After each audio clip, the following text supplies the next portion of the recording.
Magandang araw mga kakutsero. Ito na naman po ang inyong lingkod na si Jigs na magbibigay sa inyo ng giya ngayong araw ng Biyernes. Ngayon po ay Friday the 13th. At meron po tayong dagdag isa sa karera. May 8 po tayong well-balanced races, no? At ang start time po natin ay alas 5:30 ng hapon. Uulitin ko po, itong aking giya ay purely review and analysis ko lamang at walang halo information. Simulan na po natin. Race number 1, dito po magsisimula ang unang pick 5. Pilracom rating-based handicap system, class 5, 17 to 41 split. Distance is 1200 meters. Meron po tayo 6 na kalahok. First choice ko po rito, numero 2, leader of the band. Sakay ni Isaac Aguila, although 58 ang timbang, pero tingin ko siya naman ang mauuna. At sa tingin ko, mukhang may hirapan silang habulin ito. At maiksi ang distansya, mukhang lamang sa akin ito. Second choice ko po, numero 1, Caraga Wonder. Ito naman ay saksakan ng baba sa laban at 58 din naman ang timbang. Kaya lang, minsan pagka ganyang mababa ang numero, hindi magandang lumabas sa aparato no? Laging naaantala, may pagkabisyo, no? Nahuhuli sa larga, namamartida kumbaga. Kaya dito sa race number 1, ang pili ko po dyan, doon ako sa numero 2, leader of the band.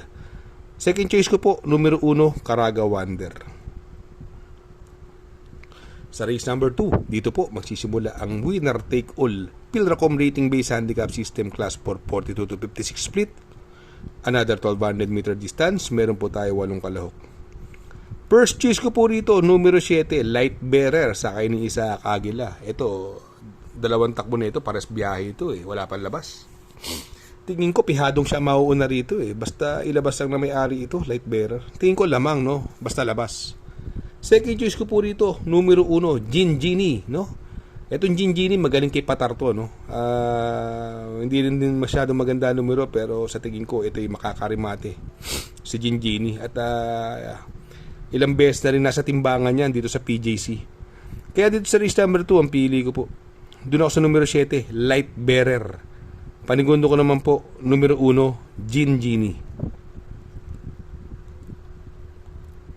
Sa race number 3, dito po magsisimula ang pick 6. Pilracom rating based handicap system, class 4, 42 to 56 split.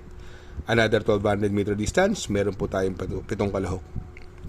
First choice ko po rito, numero 2, Confidence Game, sakay ni Jan Alvin. Ito, saksakan ng baba sa laban. Alam mo naman na nating nanalo yan, no? Yung nag-iisang panalo niyan sa grupo, tinalo niya si Han City.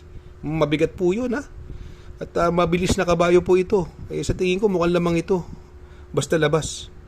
Second choice ko po rito, numero 5, Eyazaki, papatubayan ni Jackie Charles Reyes. Ito magaling din kay Charles Reyes, no? At pwedeng iuna, pwedeng isunod. Sa tingin ko ito yung magandang protection para sa kanya kay Confidence Game. Kaya dito sa race number 3, ang pili ko po, doon ako sa numero 2, Confidence Game. Panigundo ko naman po, numero 5, Eyazaki. Sa race number 4, dito po magsisimula ang second pick 5. Pilracom rating based handicap system, class 5, 17 to 41 split. Another 1200 meter distance. Meron po tayong 7 kalahok. First choice ko po rito, numero 6, Captain Det, no? Itong si Captain Det, ito magaling mauna ito no? Pwede siyang isunod, pwedeng mauna, pero mas gusto ko siya pagka mauuna alamin nyo lang yung mga bali-balita dyan sa mga tabi-tabi. Sa tingin ko, paglabas po ito sa tingin ko, ito ang horse to beat sa karerang ito. Second choice ko po rito yung bago babang numero 4, Magnolia Ariana, no? Ito si Magnolia Ariana, hindi masyadong maganda mga tinatakbo, although mababa sa laban. Pero bagamat bumaba ng laban ulit ng isang grupo, sa tingin ko malaki rin po ang chance niya rito at sa tingin ko siya ang malalyamado rito sa karerang ito no? Pero para sa akin po, itong race number 4, ang pili ko po rito, doon ako sa numero 6, Captain Det. Panigundo ko naman po, numero 4, Magnolia Ariana. Sa race number 5, dito po magsisimula ang pick 4. Pilracom rating based handicap system, class 4, 42 to 56 split. Another 1200 meter distance. Meron po tayong 7 kalahok. First choice ko po rito, numero 7, Heartfelt, sakay ni Jackie Ramon Raquel. Ito nung karera, sinubukan na to hindi lang maganda lundag niya, pero dumating ng tersero ito si Heartfelt At alam naman natin, stakes race campaigner to nung 2-year-old pa. Sa tingin ko po, malaki panalo niyan dyan. Siya po ang nakakalamang dito. Second choice ko po rito, yung numero 4, Boy Hulo. Ito si Boy Hulo, natalo baya dikit lang nakaraan. Sakay ni Jackie RC Simasio. Sa tingin ko, mag-uumento pa tong kabayong ito. Maganda na po ang tinakbo niya nakaraan. Maglalagay po ako ng third choice dito, no? Third choice ko po, numero 1, Spellbound, no? Sakay ni Jackie Uno Hernandez, no? Ito, na-scratch lang po nung karera, eh. At mababa na rin sa laban to, no? Nakakalaban ito, sila Gemma Bell. Sa tingin ko, may panalo po itong kabayong ito. Kaya dito sa race number 5, ang pili ko po. Doon ako sa numero 7, Heartfelt. Panigundo ko naman po, numero 4, Boy Hulo. At isasama ko pong pandiado, numero 1, Spellbound. Sa race number 6, Pilracom Rating Based Handicap System Class 4, 42 to 56 split. Another 1200 meter distance. Meron po tayong 7 well balanced race, horses, no? At dito po, first choice ko po rito, numero 3, Amor Mi Amor, no? Ito si Amor Mi Amor, pihado siya ang mauuna rito dahil medyo hindi masyadong maganda numero ni Grand Jackpot. Sa tingin ko, pwedeng manalo pa rin kung maganda lang ang magiging labas sa aparato, pero madalas ito laging ganyan, namamartide, sa kakukuha ng unahan laging nag-uubos. Kaya para sa akin, kay Amor Mi Amor ako rito.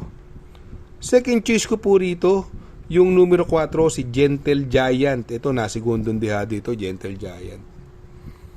Sa tingin ko, ito yung magiging mahigpit na makakalaban. Although maraming bagong baba rito, andyan si Backpage tsaka si Shanghai Silk, no? Pero si Shanghai Silk hindi masyadong maganda tinakbo nakaraan.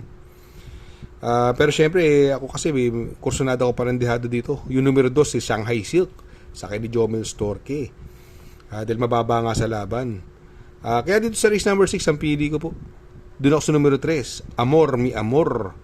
Panigundo ko naman po, numero 4, Gentle Giant.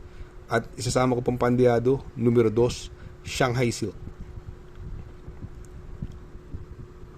Sa race number 7, sa penultimate race, Pilracom Rating Based Handicap System Class 5, 17 to 41 split. Another 1200 meter distance. Meron po tayong 7 kalahok. First choice ko po rito, numero 5, Karing Melody, no? Sakay ni Jan Alvin nung karera, patar sakay nito eh. May nahulog lang, parang kinabahan eh. Ito dapat ang nanalo dun eh. Kila Isla Puting Bato, si Karing Melody, na nawala sa konsentrasyon eh. Medyo natakot. Doon sa kabayong walang hinete, medyo nailang. Sa tingin ko, mukhang nakakalamang para sa akin ito. Second choice ko po rito, yung numero 2, Atomic Bomb, no? Sakay ni Jigger Paano. Itong si Atomic Bomb, mababa na rin po sa laban ito. Although ang magdadala ng unahan dito, si Nalibunan, French Leather, no? Yung dalawang yan, parehas mabilis, pero kayang-kaya ni Karing Melody yan, at saka ni Atomic Bomb. Kaya dito sa race number 7, ang pili ko po, doon ako sa numero 5, Karing Melody. Panigundo ko naman po, numero 2, Atomic Bomb. Sa race number 8, sa last and final race, Pilracom Rating Based Handicap System Class 4, 42 to 56 split. Another 1200 meter distance. Dito po, meron po tayo 8 kalahok. First choice ko po rito, numero 8, Constatic Offer, no? From Jackie Ed Jordan Guerra. Ngayon, si Jackie AB Series nasakay. Ito mong karera ito, ng mga naulinigan ko, 2 takbo na ito, hindi nang binigyan ng importansya na may-ari ito eh. Ngayon, sa tingin ko, pag nilabas to, lamang po ito, Constatic Offer. Second choice ko po, numero 2, Maybell, sakay ni Uno Hernandez. Ito, bagong baba ng grupo. Sa tingin ko, paglabas ito, mahigpit na makakalaban ni Constatic Offer. Kaya dito sa race number 8, pili ko po. Doon ako sa numero 8, Constatic Offer. Panigundo ko naman po, numero 2, Maybell. Shout out nga pala kay Sir Pax ng Barkadahan OTV. Located po siya sa 1139 New Antipolo Street, Corner Vargas. Malapit lang po sa Abad Santos, yung bagong ginawang tulay. Very convenient and attentive po ang mga tao. Pwede po kayong mag-EB at party while betting on racing. Good luck mga kakutsero. Sana po matapat ang ating giya at yung mga nakasunod, sana po ay magsitama po kayo. Ako yung makikiusap lamang at makikisuyo sa inyo na please like, share, subscribe, and hit the notification bell para update kayo sa aking mga giya. Good luck po and happy racing!